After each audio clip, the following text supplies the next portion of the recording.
മുന്നത്തെ വീഡിയോയിൽ ഞാൻ പറഞ്ഞിട്ടില്ലായിരുന്നോ, ഞാൻ ഒരുപാട് മേഘാലയ ട്രിപ്സിൻ്റെ പാക്കേജസ് നോക്കിയിട്ടുണ്ടായിരുന്നു എന്ന്. പക്ഷേ അതൊന്നും അങ്ങ് ഞങ്ങൾക്ക് സെറ്റായിട്ടുണ്ടായിരുന്നില്ല കേട്ടോ. ഒടുവിൽ ഞങ്ങൾക്ക് എല്ലാം ഒത്തു വന്ന ഒരു പാക്കേജായിരുന്നു ബുക്ക് ഓഫ് ജേർണിയുടെ ഈ ഒരു ട്രിപ്പ് കേട്ടോ. ഇവിടെയും ഞങ്ങൾക്കൊരു ടെൻഷൻ ഉണ്ടായിരുന്നു കേട്ടോ. കാരണം അങ്ങോട്ട് പോകുന്ന ടിക്കറ്റ് ഞങ്ങൾക്ക് കൺഫേംഡ് ആയിരുന്നു, പക്ഷേ ഇങ്ങോട്ട് തിരിച്ച് റിട്ടേൺ വരുന്ന ടിക്കറ്റ് ഞങ്ങൾക്ക് വെയിറ്റിംഗ് ലിസ്റ്റ് ആയിരുന്നു കേട്ടോ.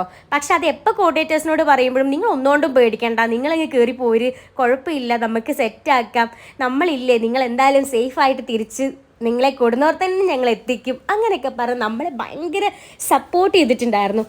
ഫസ്റ്റ് ഡേ തന്നെ ട്രെയിനിൽ വെച്ച് കമ്പനി ആയപ്പോൾ തന്നെ ഒരുവിധം എല്ലാവരായിട്ടും നല്ല പരിചയമായി കേട്ടോ. കുറച്ച് പേര് മാറി നിൽക്കുന്നുണ്ടായിരുന്നെങ്കിലും പിന്നീട് വഴിയെ അവരെല്ലാവരും സെറ്റാവുമെന്ന് ഉറപ്പുണ്ടായിരുന്നു. അതുപോലെ തന്നെ ലാസ്റ്റ് ആകുമ്പോഴേക്കും എല്ലാവരും ഭയങ്കര കട്ട കമ്പനി ആയിരുന്നു കേട്ടോ. ട്രിപ്പ് സ്റ്റാർട്ട് ചെയ്ത് ഫസ്റ്റ് ഡേ തന്നെ എൻ്റെ കിളി പോയി കേട്ടോ. കാരണം ഞാൻ ഷോർട്സിലും റീൽസിലൊക്കെ കണ്ടിട്ടുള്ള ഡബിൾ ഡെക്കർ എന്ന ആ ഒരു ബ്രിഡ്ജ് മാത്രമാണ്.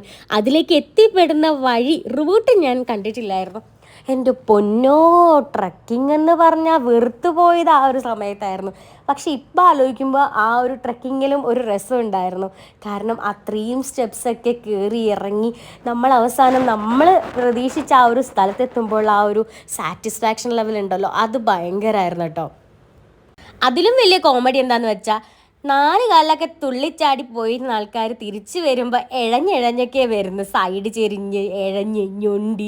ആകുമ്പോൾ ഒരുപാട് ഇതുപോലത്തെ കാഴ്ചകൾ കാണാൻ കഴിഞ്ഞു കേട്ടോ.